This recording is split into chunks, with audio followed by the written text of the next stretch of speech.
Welcome to this. Okay. Welcome to the Building Science To the Building Science Podcast. Welcome to the Building Science Podcast.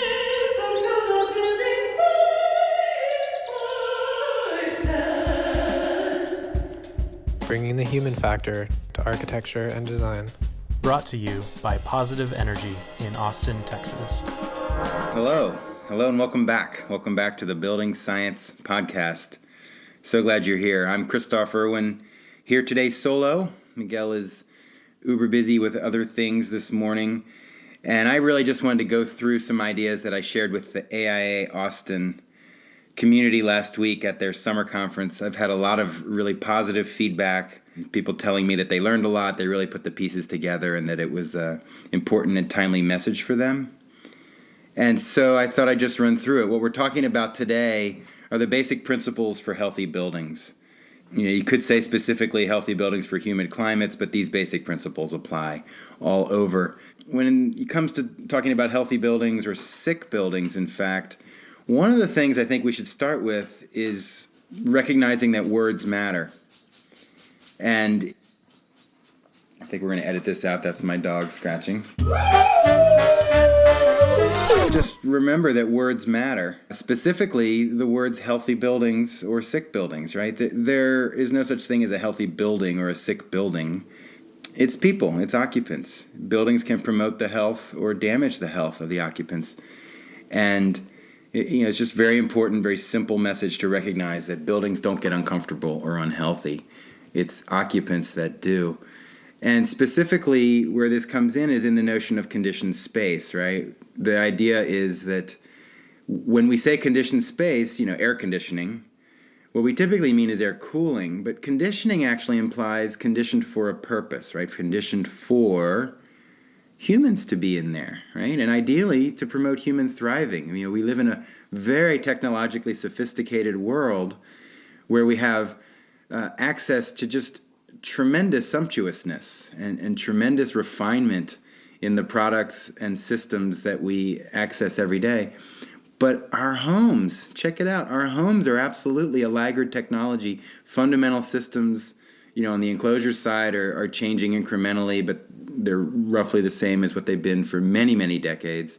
Similar for mechanical systems. So getting back into healthy buildings, the air that you're breathing is one of the themes today. We're going to be talking about that. And we are immersed in air all the time, so much so that we don't really pay attention to it. We just assume it's fine.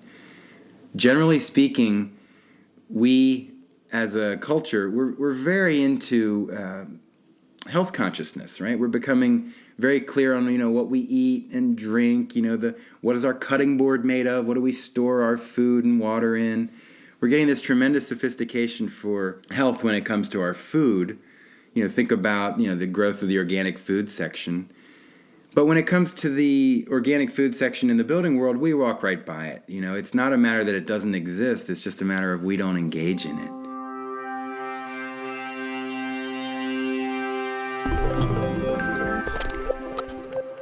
We think about our homes. What do we do there, right? We keep our families there, our babies, our parents, our loved ones. We feed them. We sit on the couch and read stories with them, right? And what we don't realize is that oftentimes we're not properly equipped to evaluate whether we've done a good job creating a good indoor conditioned space. And what I mean by that is, one specific thing is we can't see the particles and the gas phase pollutants that can cause negative health outcomes. We simply can't, go in and sniff out a flame retardant or, the perfluorinated chemicals that we use as water repellents or stain repellents in our couches, for instance. Sitting on a couch with, your grandmother is sitting on a couch with your daughter. And what's in the couch? What's coming out of there? If you haven't read the article from The Nation recently on brominated flame retardants, it's well worth reading. And it goes beyond what's in the couch. It's what's in the cosmetics, what's in the cream, what's in the fragrance that's in the laundry detergent that you used. Is there an air freshener in the room? Things like that. But getting back to IAQ has impacts in many, many areas, and the three main ones that I want to touch on in this introduction are indoor air quality and epigenetics, indoor air quality and cognition, and indoor air quality and sleep.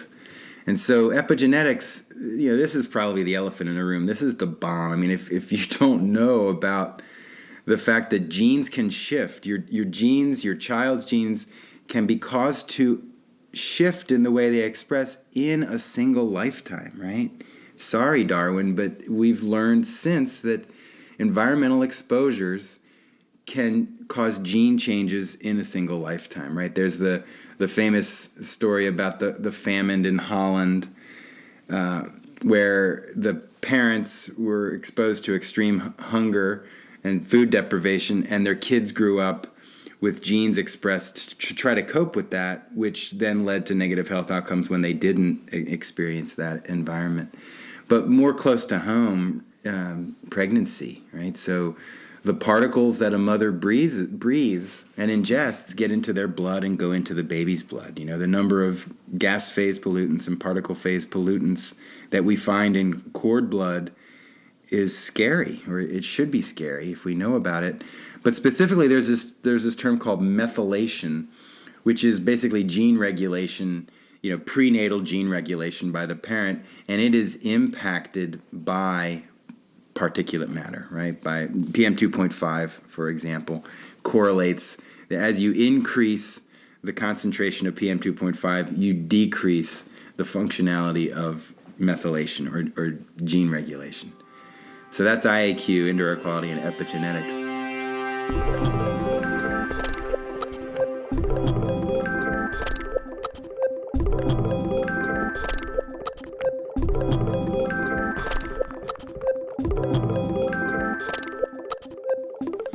Okay, so IAQ and cognition, right? So can what we breathe impact how we think? Well, surprisingly, absolutely. More impactful and more broadly, pervasively, let's say, impactful than we had realized. The Harvard T.H. Chan School of Public Health, and they have the Center for Health and the Global Environment, I think it's called. There's a website called The Cog. I think that's what it's called. But Google Harvard The Cog and you'll find it.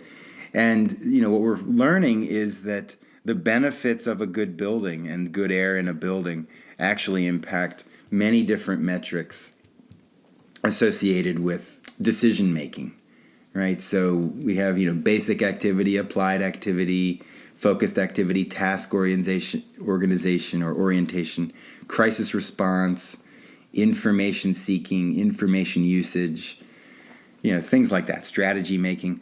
And all of those aspects of cognition decrease with, let's say, increasing CO2 levels is one of the pollutants that we're correlating it with right now.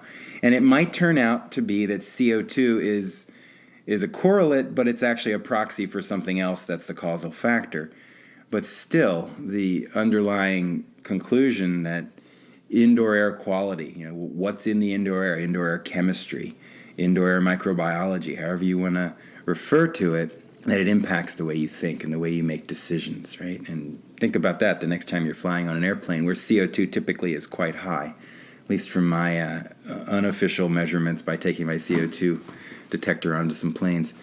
IAQ and sleep is an extension of this, right? If it's impacting brain function in terms of cognition, falling asleep and sleeping deeply is absolutely a brain function. It's a multi-step. It's actually quite complicated. It's a good thing we don't have to consciously fall asleep. It would be harder to do. But indoor air quality and sleep are also correlating. So, what we're talking about is air quality affecting sleep and next day performance. And there's a number of studies out there on that. But, I think the big one is really this epigenetics, right? So this is the gift that keeps on giving, right? Environmental exposures, here's a quote. Environmental exposures can have a profound and lasting impact on the health of patients and future generations, right? So that's from the American Council of Obstetricians and Gynecologists. So this is referring to pregnancy impacts, right? So that's a big deal.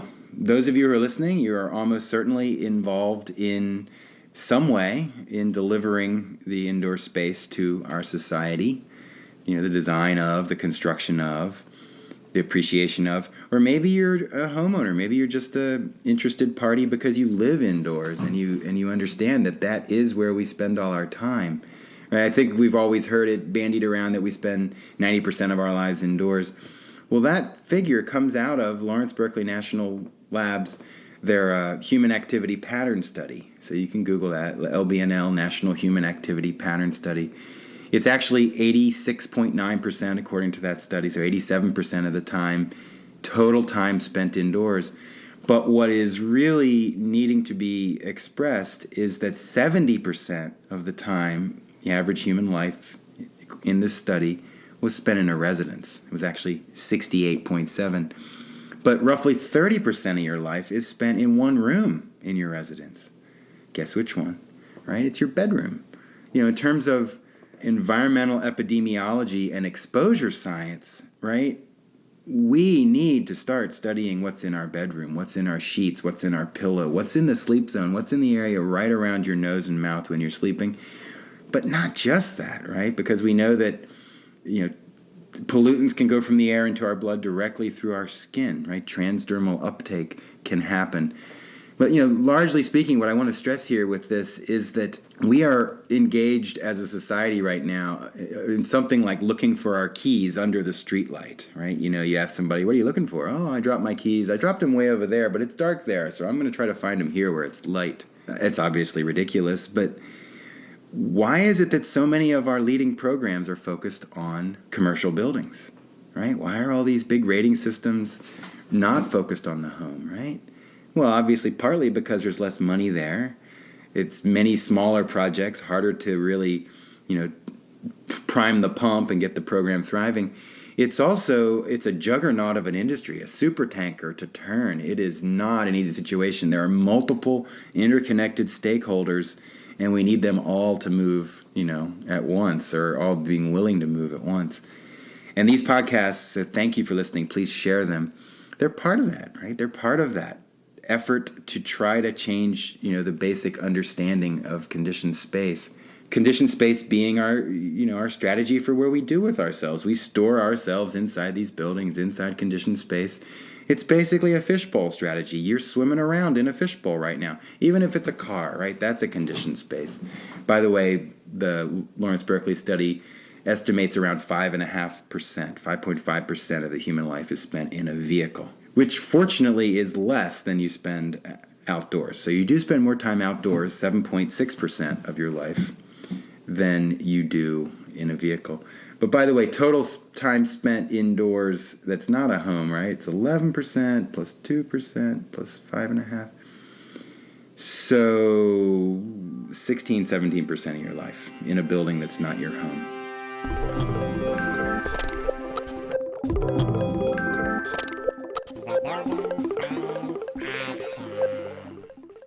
So what's in our fishbowl, right? If we have this fishbowl strategy, what are we swimming around in right now that we're not noticing? Well, first of all, air, which we've talked about before in this program.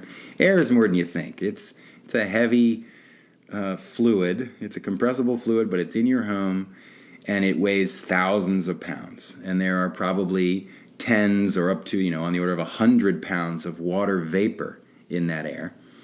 And then there are the big three. And frankly, saying the big three categories, it's not easy to categorize. Just to categorize what's in your home, you have to make some decisions. But where I've pulled them is to the three, is particles. This is the PM10, the coarse particles, PM2.5, the fine particles. And by the way, it means particulate matter 10 microns and less, PM2.5. Particulate matter 2.5 microns and less. And then the ultrafines, which could be called PM 0.1, I guess. So it's particulate matter 0.1 microns, or 100 nanometers and less. And then there's gas phase pollutants. So that's the second category. First one is particles. Second one is gas phase pollutants. And this is the volatile organic compound. This is the semi-volatile organic compound.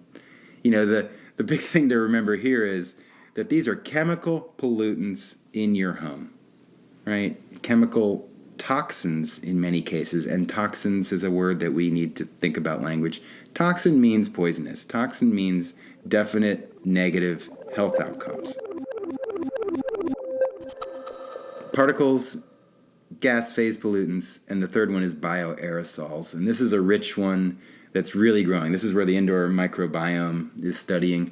But right in the air all around you right now are bacteria, viruses, protozoa, fungal spores, archaea, which are ancient microscopic critters, dust mites, right? It's a rich ecosystem that's interacting with itself. It's interacting with you, and it's interacting via surface chemistry with the mind-blowingly large amount of surface area in the home. So if you look around yourself right now, let's say you're in the office, in your house, in your car, the surfaces, all the nooks and crannies, every fiber in a carpet, right? It's a cylinder, and there's surface areas, right?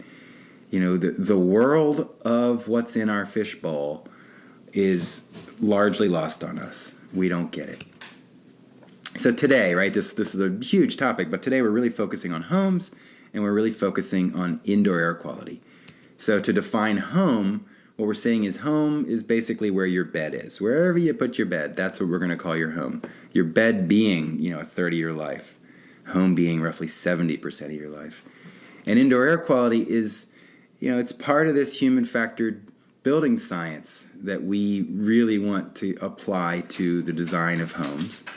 But it's just one aspect, right? So if you were to think about the overall environment that you're immersed in, it is obviously the quality of the air that you're in. It's also the quality of the light. It's the quality of the sound, the quality of the odors.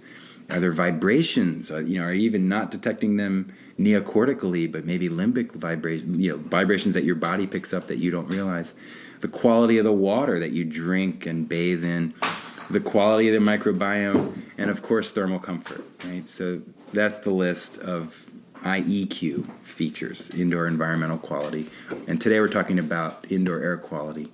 And I want to just, shout out some thanks here, because we're going to jump into the 5 basic principles for healthy buildings. And this is peer-reviewed medical research and indoor environmental chemistry research, maybe even some outdoor environmental chemistry research that's really coming into the mainstream now. At least I hope it is. There are many, many good people you can follow on Twitter to get this stuff out. The 5 principles we're about to go through are fully credited. They were distilled and first kind of articulated in a pithy way by Bill Nazaroff from University of California, Berkeley. And I heard that on Radio Joe Hughes, IAQ Radio. And so here they are. Here's the basic principles, right? 5 principles, 10 words. Start with a good enclosure. Minimize indoor emissions. Keep it dry. Ventilate. And filter. So that's where we're going with this podcast. But before we go farther, let's just take a minute and think about where we are. Where we are. Where we are. How did we get here? How did we get here? Where we are. How did we get here? Where is here when it comes to the indoor environment? What is the current state of homes, and how did we get here?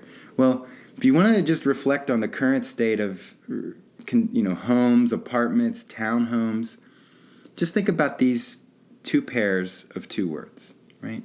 Especially those of you who are in the industry. What does it mean when you hear the term builder grade? Builder grade. What does that mean? Does that mean top quality, right? What if you hear the term developer driven?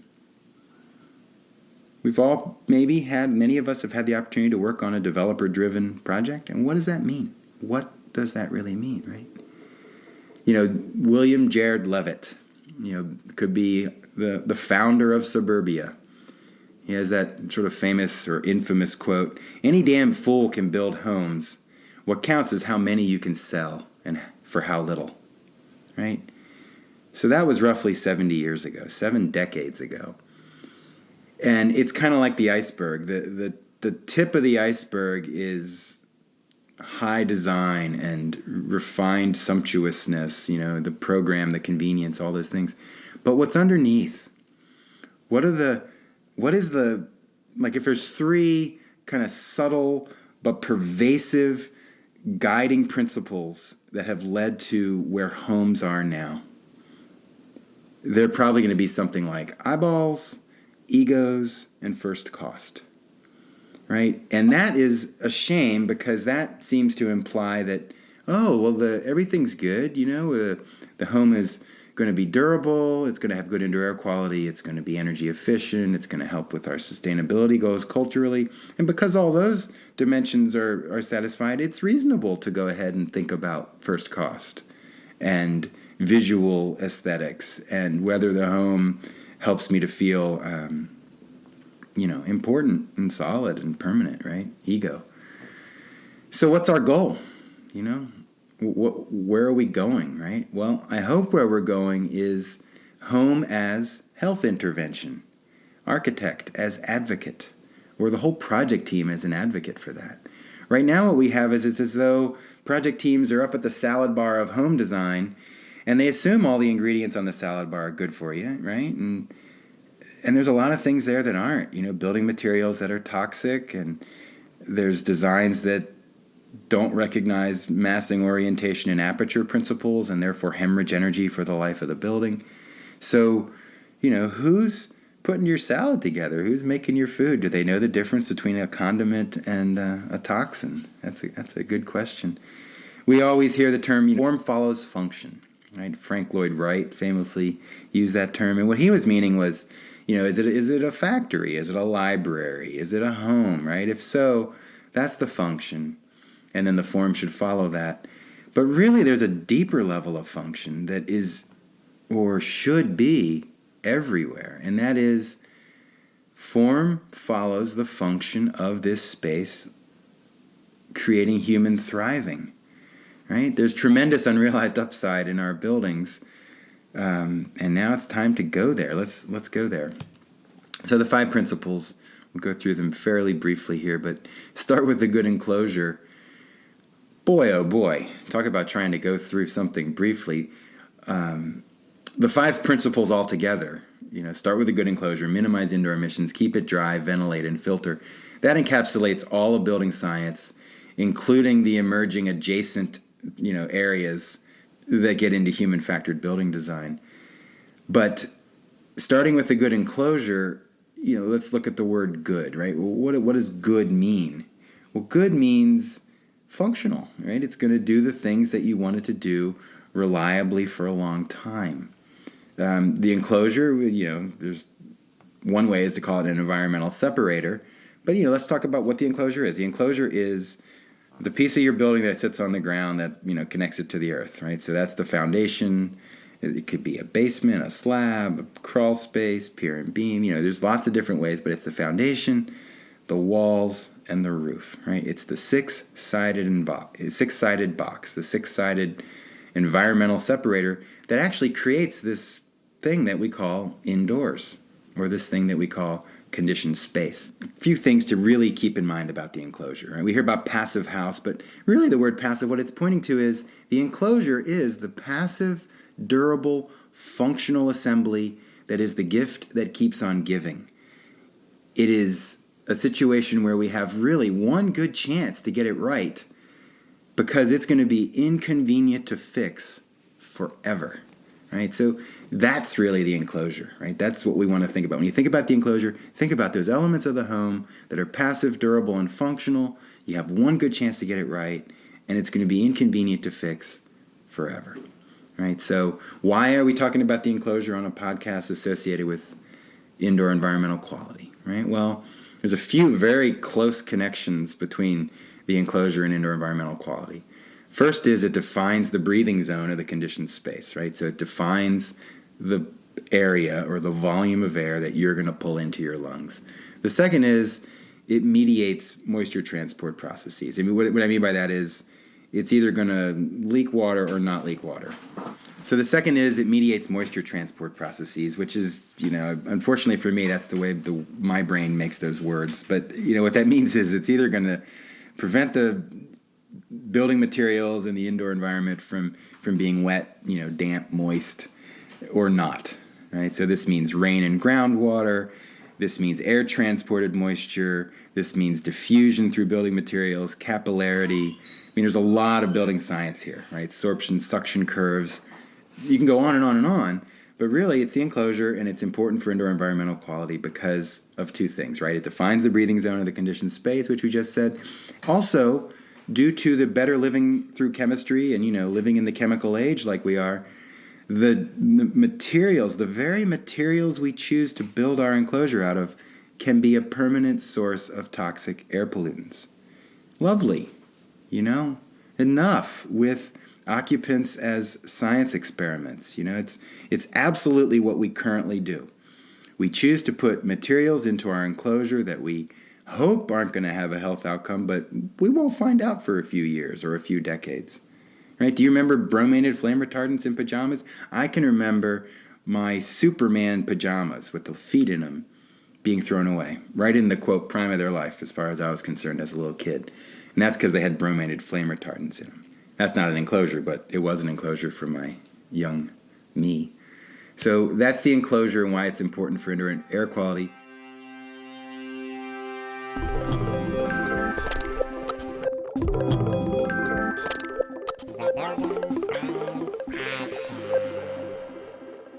And just, let's think broadly now. An enclosure it's a volume of the Earth's atmosphere that we decide, this is the volume of the Earth's atmosphere I am going to stake a claim to. It's going to be my fishbowl. It's going to be where I swim around with my family, my loved ones, my babies, my elderly parents. And I want it to provide certain things for me, right? And what do you want it to provide, right? Health, safety, durability, comfort, aesthetics. I hope that's not getting lost. Aesthetics is obviously very, very important. So there's classic building science, right? The things like the ventilated rain screens and window flashings and, it just goes on and on. The hegemony of enclosurism, right? I've talked about that before. But basically, talking about the enclosure in 2018 triggers for me enough already, right? It's taking the air out of the room. It's stealing all the bandwidth in the conversation around project teams.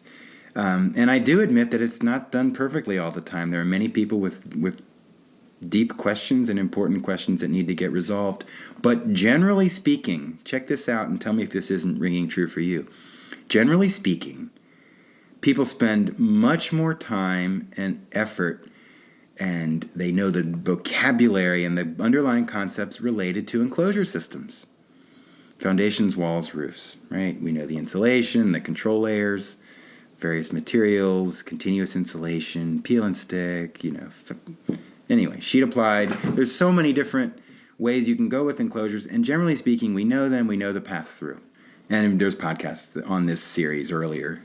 I think they're called Living Inside Anywhere. You can listen to them. But what I want to remind us of is that, the enclosure is obviously very important. It's controlling the air that we breathe. We got those pollutants.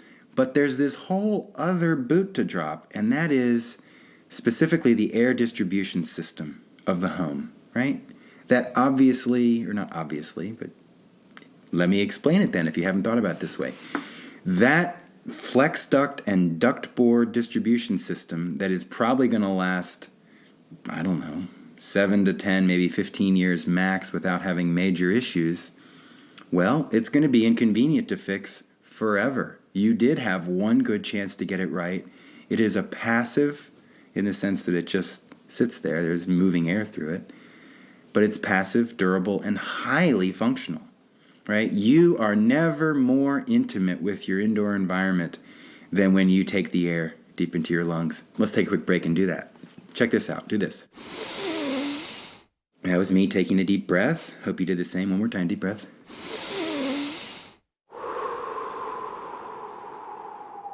The same time it takes to take a deep breath is the time it takes subsequent to that for that air to move from your alveoli into your blood. So the time it takes to go from the room in front of you down to your alveoli, which are the little balls where the gas exchange goes between your blood and the outdoor world.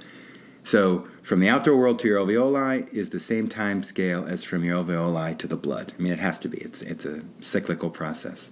And then from the blood to the alveoli out to the air is the time it takes to exhale, right? So all the time.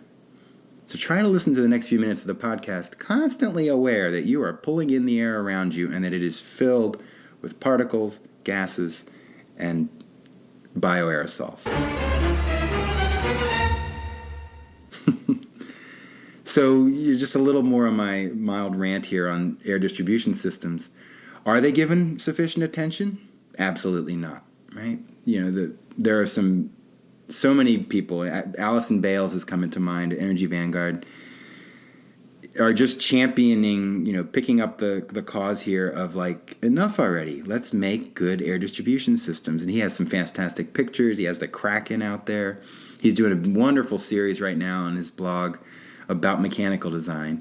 And one of the main things that you can do with flex duct that's unfortunate is you can do origami with it. You can distort it, you can insult it, you can wedge it into tight spaces, you can cram it between trusses, you can twist it into a pretzel. And, well, two things happen. One is, incredulously, somehow air will still come out of it. But the other thing that happens is the fluid dynamics.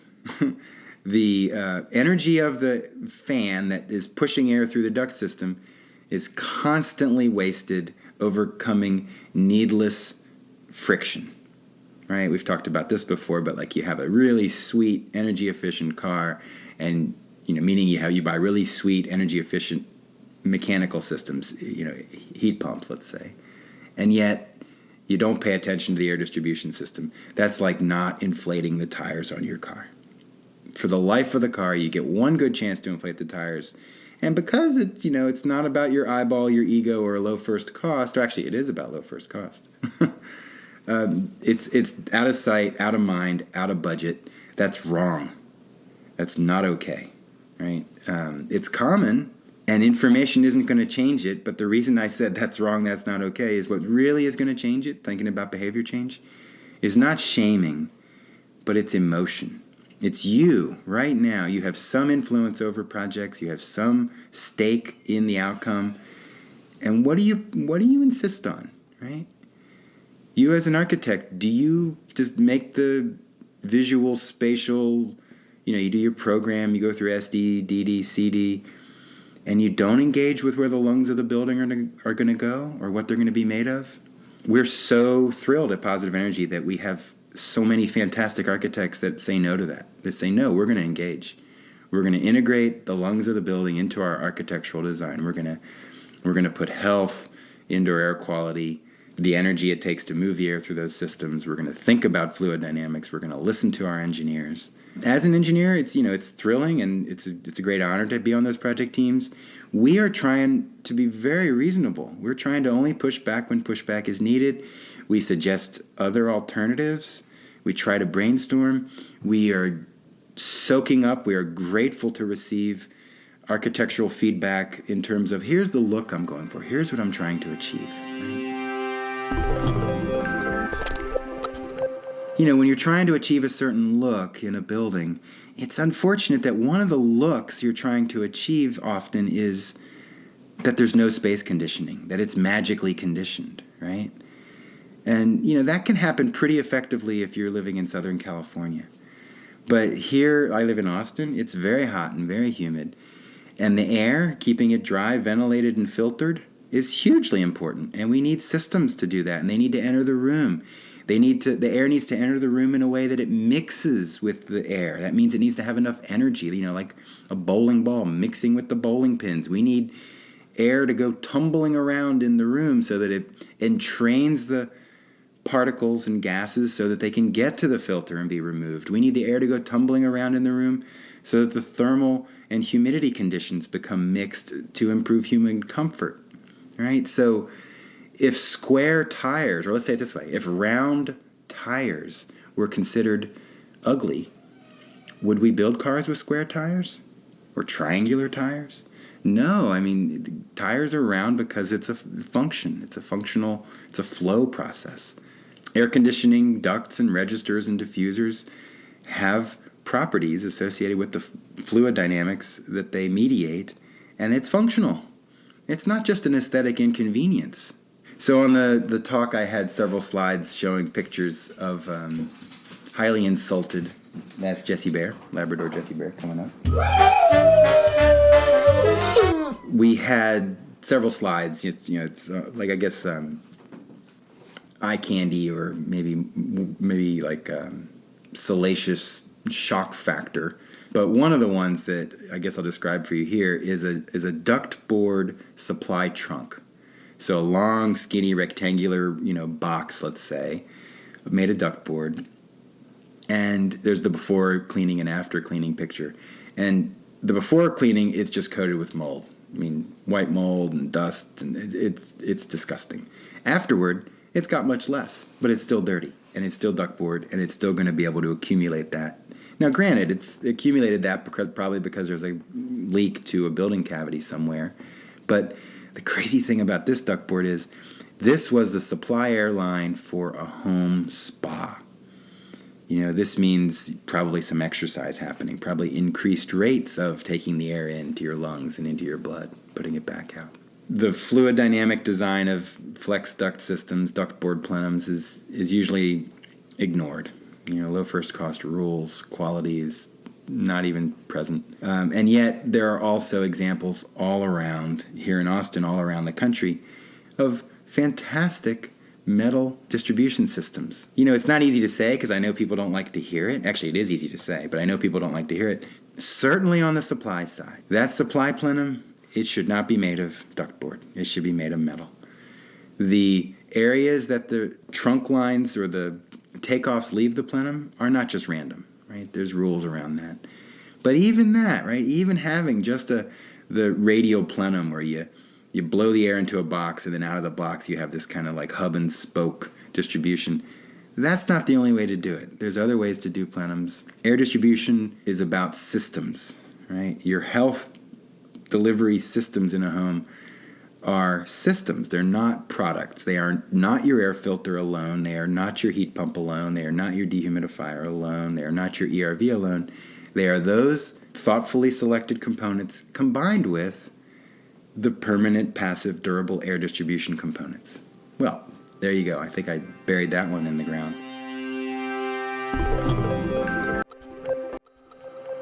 So start with a good enclosure. Number 2 is minimize indoor emissions. Another huge one. Like, where do you begin, right? We talked about particles, gases, and bioaerosols, or what's in our fishbowl. Well, those are emissions many times. So what we're really talking about when we talk about minimizing indoor emissions is we're talking about minimizing indoor emissions of pollutants. Pollutants, right? So what is a pollutant? Well, Wikipedia says substance that adversely affects the health of a community of living organisms. That's microbes, plants, animals, and people. So adversely affects the health of a community, right? So we don't want these pollutants in here because they're adverse health effects.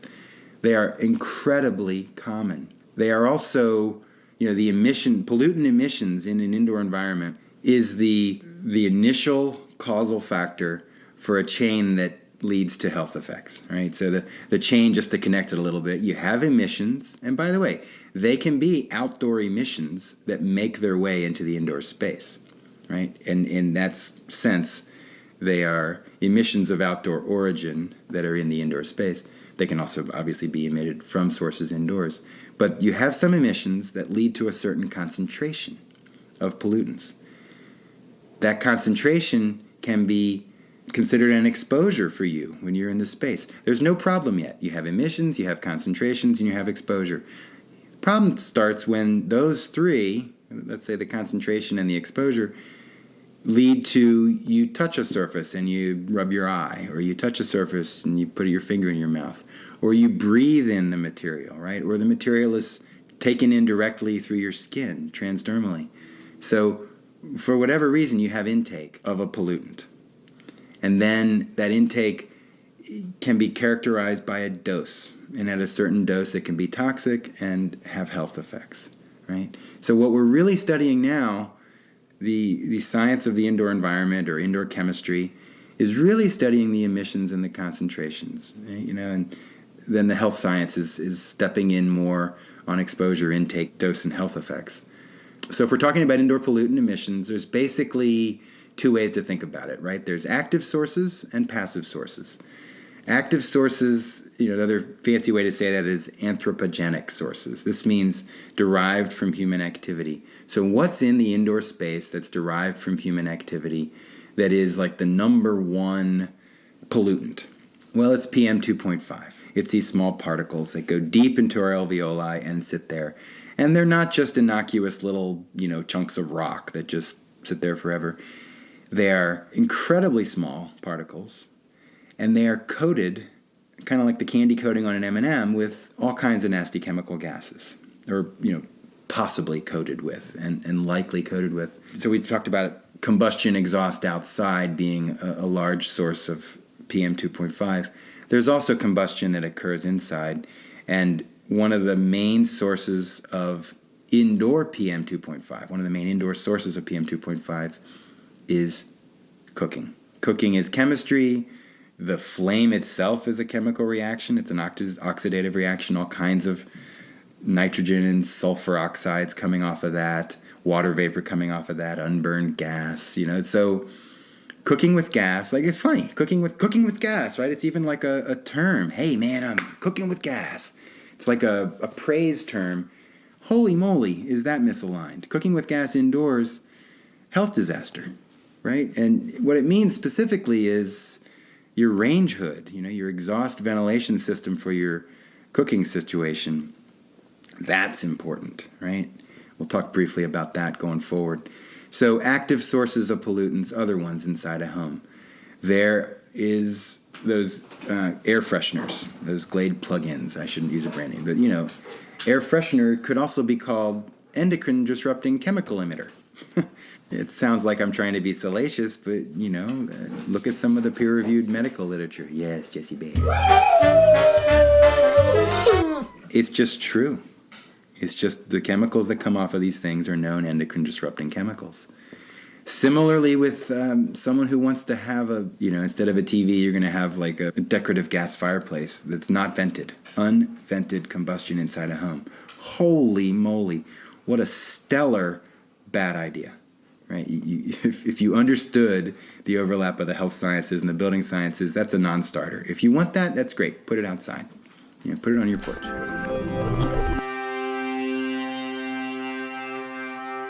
So water vapor. Right? Keeping your building dry is so important. We'll talk about that next.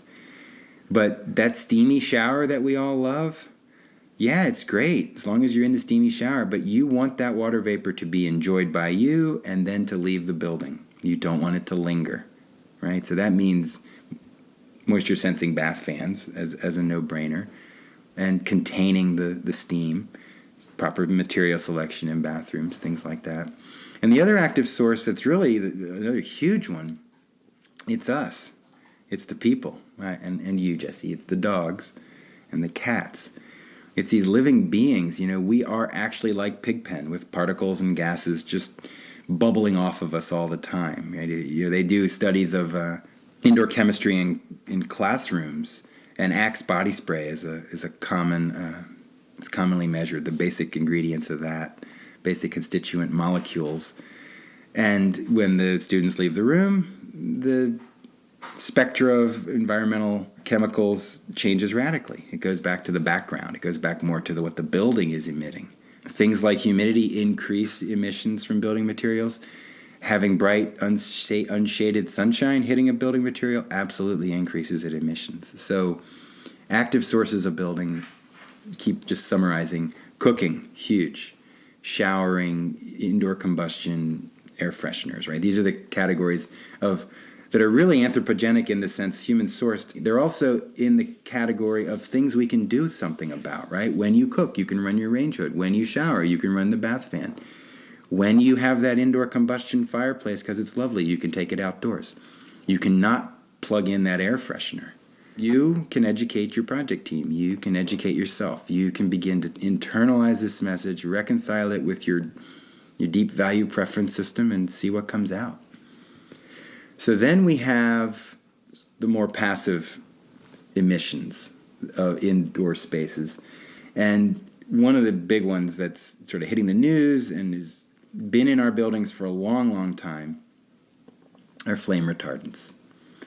Bromated and halogenated flame retardants.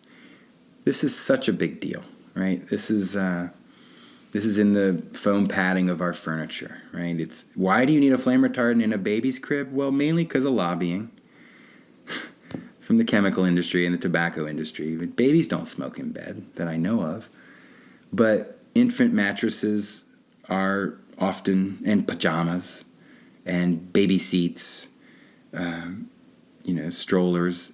It's just cuckoo that we take the most vulnerable populations and we put chemicals around them that cause negative health outcomes. So flame retardants are also in spray foam. Something to be thinking about. It's in many, many textiles. It's in carpet padding. It's in carpet. It's in our fabric. It's in our blinds. Speaking of blinds, right, going on a tiny bit of there's not just flame retardants in there. There's perfluorinated chemicals. There are phthalates, plasticizers. Like an old Venetian blind will be much more brittle than a new Venetian blind. Why is that? Because it has a plasticizer that helps it be supple. What happens over time? The plasticizer does what? It leaves. It goes into the indoor space. And where I think about this all the time is I work out at a gym. I work out at the YMCA. It's just west of Austin. So I look back on Austin from the west when I'm riding my bike there. And in the afternoons, what do I see? I see walls, entire walls of these, 20, 30-story condo buildings that are nothing but blinds, most of them vinyl, right? So first of all, you have a giant hole, a thermal wound to the building because you put a big piece of glass there. Second of all, they're almost all shut, so no one's looking out of the glass. And instead, you have sunshine baking out chemical pollutants and toxins into the indoor space so that we can breathe it. So flame retardants, the next category of sort of passive emissions is again in carpet, and these are the things that we use for non-stick coatings and water and stain repellency, right? Is it really worth our health impact to make sure that our carpet can be cleaned easily, right? Or that our couch can be cleaned easily? The one place I think it's reasonable to have water repellency coatings is your raincoat. That would be a good one. Your umbrella, right? But we should be careful, right? Be careful with nonstick cookware. Be careful when you're spraying that waterproofing on your boots. Do it outside, right? Hugely important here, but not really the subject of the building, is personal care products, right? Creams, lotions, cosmetics. These things are loaded again with highly fluorinated chemicals, antimicrobials, plasticizers. Anything that says silky, creamy, anything that says scented, there's almost certainly not something you want, right? So that means personal care products and laundry detergents, hand soaps, all of these things. Antimicrobials is another category, right? So that'd be 3: flame retardants, perfluorinated chemicals, and antimicrobials. Yeah, I think you get the picture. I don't need to keep going down the rabbit hole here, but there are many, many decisions to be made at many levels during the design, and educating and advocating with your client such that they're careful about what they do, how they operate their home, what they bring into the home. And I refer you to sixclasses.org. So that's 6 spelled S-I-X, classes.org. Fantastic website. I cannot laud those people more for the work they're doing. I very much hope to interview somebody with that organization on this podcast one day. They have taken this kind of swirling chaos of all these different terms and labels, and they've said, okay, let's break it down into 6 classes. You can remember 6 things. So my last comment here before going on is about dust. So we've mentioned briefly that these particles that you breathe into your lungs are like candy-coated M&Ms. That's what dust is, right? And so dust is not just, a chunk of skin cell or some of your hair pulverized down or outdoor, limestone broken down. Dust is a rich chemical mixture, and dust can be stirred up. Usually it's on the floor. I think, I don't know if we've said this on the podcast already, but I was reading a study here where they were talking about what the particles and gases, the constituent molecules that are in your blood from an indoor environment, where are those particles and gases found in similar relative concentrations? And it's the floor.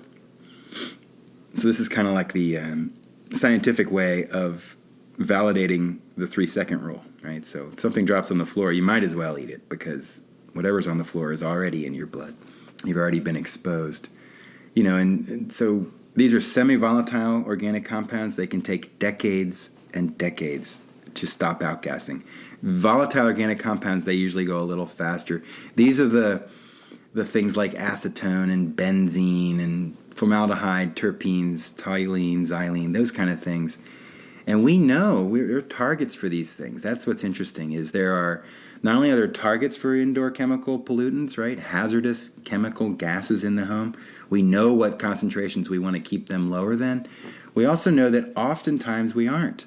And this is coming because there's a class of products out there. Foobot is an example of a class of products where you have the data age or the information age meets human health, right? So biometrics, your iWatch is in this category. But we know now that for relatively small amounts of money, $200, you can get a device that sits in your kid's bedroom or in your living room or kitchen, and it'll tell you about the temperature, the humidity, the total VOCs, the PM 2.5 count, carbon dioxide and carbon monoxide, and it'll send alerts right to your phone. It'll change colors in the room with you, a visual cue, right? So there are ways to measure it, and there are known target concentrations, and when you're ready, dig in, engage. When it comes to minimizing indoor emissions, I guess there's one other category, right? And it ties into the next one, which is keep it dry, which is, start with a good enclosure, minimize indoor emissions, keep it dry, ventilate, and filter. But you really want to remember that bioaerosols emitted from molds and bacteria and viruses, that these populations rise and fall based on the environmental conditions you maintain inside the home. And since to a large extent, we keep temperatures relatively stable, it's the humidity, it's the internal moisture that really makes a difference. So when it comes to minimizing indoor emissions, I would say there's 3 things to remember. It's building material selection, client education, how they operate, what they choose to bring into their home, and then keeping it dry. These help reduce indoor emissions of pollutants.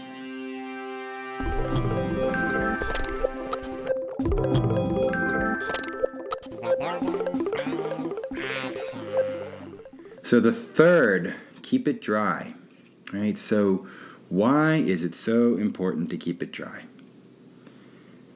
I'm going to try to go briefly through this. We're getting probably toward the end of this episode. Keep it dry, ventilate, and filter are the next 3. But keep it dry, I just want to remind us that water is the universal solvent. It is fantastic at taking things apart. There's the line from the Tao Te Ching. Nothing in the world is as soft and yielding as water, yet for dissolving the hard and inflexible, nothing can surpass it. Right? That's the poetic way to say water takes things apart. It inexorably works to take that polyurethane surface on the chair sitting next to me here and make it sticky over time by changing the chemistry and emitting what it did into the air so that I can ingest it, inhale it. Water has also got a pH of 7, which is interesting. The range of 6 to 8 is called the zone of life, right? So first of all, it takes things apart, i.e. makes nutrients available. And secondly, it's the zone of life, right? It's neither acid nor base.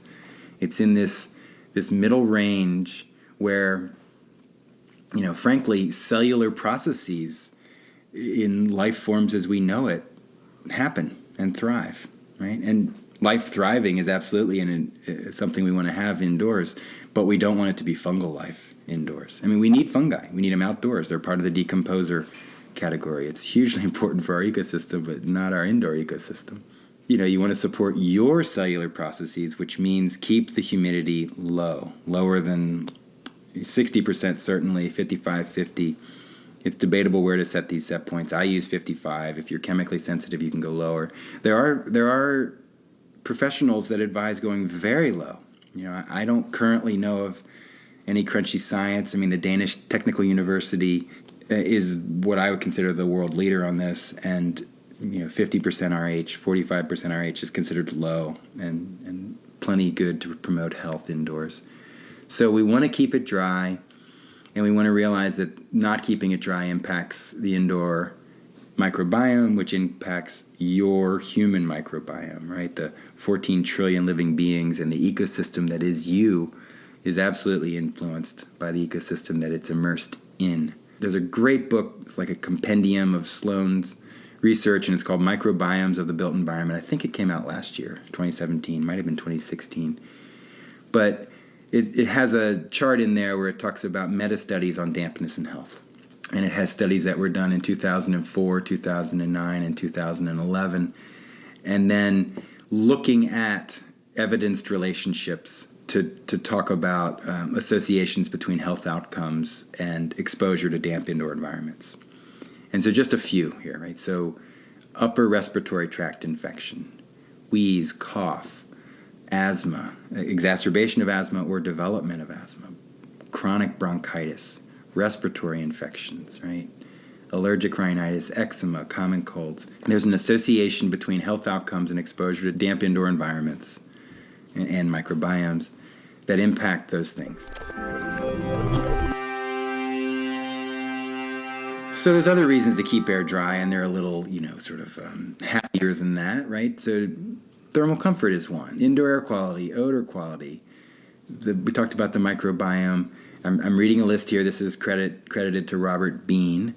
Mucous membrane comfort. So this is like your respiratory system, your eyes, and your skin. By the way, tied into there, like nitrogen oxides of nitrogen are absolutely respiratory irritants. Keeping air dry helps with reducing VOC emissions with the process by controlling hydrolysis. Maintaining dimensional stability, in our woods, right? Cupped hardwood floors. So this is one we might have heard of, but it's really just, this small representative of this large class of benefits that we can have when we keep things dry. We don't want condensation on our window frames or on our glass. That's another reason to keep things dry. We don't want sorption in our sheetrock, in our wood, right? We don't want rot and decay to start and mold. And the last one is, another one that we do think about, right? If it's a museum with sensitive artifacts, right? If you have really expensive antiques or musical instruments or, very ornate trim inside your house, those are reasons to keep the air dry. Any moisture-sensitive artifacts. So when it comes to drying air, there's two ways to do it. We can either condense it out or we can molecular sieve it out. One is vapor compression process to take a surface lower than dew point, and the other one is adsorption using a desiccant. So there's consumer-grade products that are suitable for the home in both categories.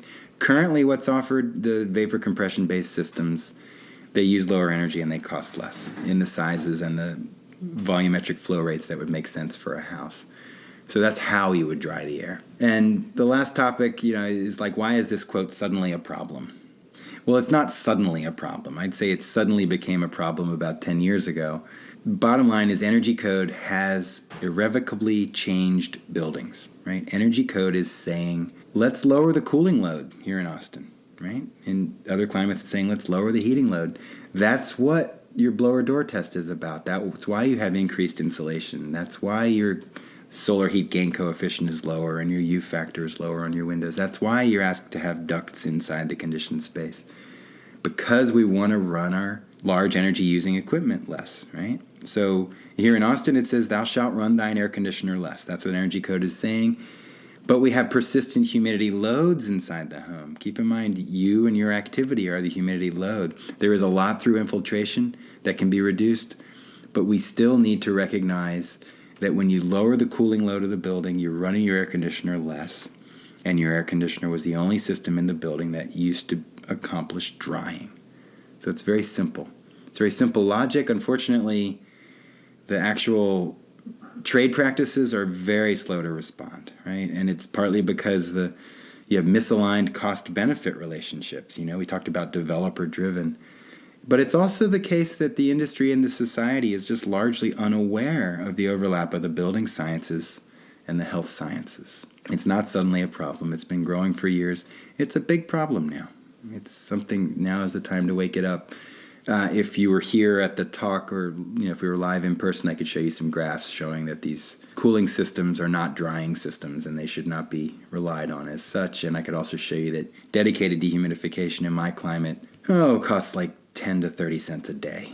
So it's not a big deal. So the last two categories are ventilate and filter, and I'll just touch on them briefly. So when we talk about ventilation, I think it's actually good to talk about what's not ventilation, right? And what's not ventilation is the term a building's got to breathe, right? The building does not need to breathe. Nothing in the building needs to breathe. The people need to breathe, right? Nothing associated with the building materials itself has a metabolism that you want to encourage by breathing. So what you want to think about is ventilation is not an air leaky enclosure. Ventilation is not pulling air from random spaces like your crawl space or a wall cavity or the hole under your kitchen sink where the drain pipe goes, right? That's not ventilation. What ventilation is sort of in priority order, is removing the source, like, if you could cook outside or you take that decorative combustion fireplace outside, that's great. But then there's two things that we're doing with ventilation. We're doing exhaust ventilation. That's to get the particles out, to get the gases out, to get the moisture out. And then there's fresh air ventilation, which is to bring in clean air, right? So first we get the bad stuff out, then we bring the clean air in. And it's just like your car, right? You have the engine, which pulls clean air in. You have combustion. You have the exhaust pipe, which puts polluted air out. So we know these systems, right? And the exhaust system in your car, you weren't asked, what size air intake should we have? What size pipe should we have? Where should the exhaust pipes go? What should they be made of? It's cuckoo that we ask our homeowners, what kind of filter do you want? Do you want an ERV? Do you want a dehumidifier? Wrong. That's no longer acceptable. You're the professional, or if you don't know the answer, hire a professional. Say, what are the climate zone appropriate enclosure and mechanical systems that deliver conditions that support human thriving, right? And put those in your home. So getting the polluted air out, really this is about cooking, right? This is a range hood with a deep sump. And a deep sump just means like a upside down bucket has a deep sump where an upside down plate doesn't. So these flat bottomed range hoods, really bad idea. You've just lost the ability to have passive elements support indoor air quality, free forever. Another one is downdraft. Boy, oh boy, have I gone around and around on downdraft range hoods. There are people that will adamantly support that they work. If you, at least from my experience, if you look carefully, the people that are adamantly supporting that their work are in two camps. They are somehow associated with distribution or sales of those products, or, meaning even a salesman at a store, or they are the manufacturer of those products, or they are a designer that would really like to have a downdraft range hood work because it's challenging to design around good health without that happening, right? I want this certain floor plan. I want my range to be here so I can look out at the lake while I cook. And no, I don't want a range hood over my head. Well, if you're going to solve the problem for multiple dimensions of beauty at the same time, then you need to solve the problem of pollutant capture coming off of the main source indoors, which is cooking. If you don't solve it, you didn't solve it. Recognize that. Try to solve it next time. So other sources indoors, gas combustion generally, right? Definitely don't want a gas water heater. Definitely don't want a gas furnace indoors. And we've talked about some of the other ways to get moisture out, but there's also your dryer vent, which is important. And there's equipment and systems to make this happen, and you just need to pay attention to it. This is where fresh air ventilation comes in, right? You're getting the polluted air out. Now you want to bring fresh air in. Well, the basic principle of bringing fresh air in is there a way that I can benefit from having this dry, cool air mass inside my home to help me when I bring in the hot, humid air mass from outside? The answer is yes. That's what an energy recovery ventilator does. Is there a way I could benefit from this hot, this warm air mass that I have inside when I need to bring in frigid indoor or outdoor air indoors for ventilation? Absolutely yes. That's what an HRV does. So ERVs, HRVs, gosh, I think they're in something like 2% of American homes, and maybe even less. Somebody was just telling me maybe 1%. I mean, it's astounding. We're so far behind Europe and Asia on this. ERVs should be part of your lexicon. You should learn how to get them installed in your homes. Same thing with dedicated ventilating dehumidifiers as a first step. Okay, last topic is filter. So 5 topics again. Start with a good enclosure, minimize indoor emissions, keep it dry, ventilate, and filter. So when it comes to filtering, we've already laid the case for this. Really, you just need to remember that particulate matter pollution in our homes is everywhere. It's created mechanically and chemically. Many of these particles are toxic or known toxins. The size of the particles matters. That means choosing your filters matters. It enters the body through our lungs and our skin, and serious health outcomes can ensue. PM 2.5 and let's just say fines and ultrafines. So that's PM 2.5 and PM1 and PM 0.1 or 0.5, depending on how you see it categorized. This represents the majority of sources of indoor air-related sickness. It's very important. The filter is a very poignant moment for your home, right? To dismiss it as something that's out of sight, out of mind, out of budget, it happens, but it's not skillful. Yeah, there's a study from Lawrence Berkeley, Bill Fisk there, showing economic benefits always exceed costs, in terms of a cost-to-benefit ratio when it comes to putting in an effective particulate capture system. We can also talk about the MERV rating system, but the bottom line is you want to have like a MERV 13 minimum and even go MERV 16, 17 HEPA. Air purifiers, another very big topic.